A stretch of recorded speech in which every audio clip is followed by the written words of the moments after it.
நல்ல vitamin C சத்து இருக்கக்கூடிய உணவுப் பொருட்கள் வந்து எடுத்துக்கிறது நல்லது. அதில் முக்கியமாக வந்து நம்ம திருஃபலா வந்து எடுத்துக்கலாம்.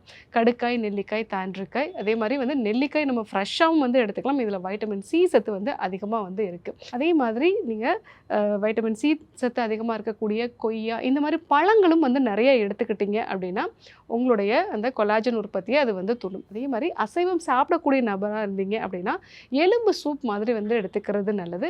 ஸோ அந்த மாதிரி எடுத்துக்கும் பொழுது அது கொலாஜனுடைய உற்பத்தியை வந்து தூண்டும். அதே மாதிரி நம்ம மீன் வகைகளை அதனுடைய தோலோடையே வந்து சேர்த்து சாப்பிட்றது. சிக்கன் சாப்பிட்றீங்க அப்படின்னா அதனுடைய தோலோடு வந்து சேர்த்து சாப்பிடலாம். ஸோ அப்போ தான் அந்த கொலாஜன் உற்பத்தி அப்படிங்கிறது நமக்கு கிடைக்கும். நிறைய முளைக்கட்டிய தானிய வகைகள் வந்து நம்ம எடுத்துக்கிறது.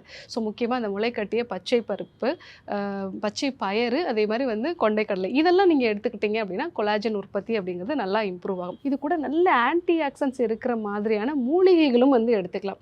ஸோ அதில் வந்து வல்லாரை வந்து எடுத்துக்கிறது நல்லது, அமுக்கரா வந்து எடுத்துக்கிறது நல்லது.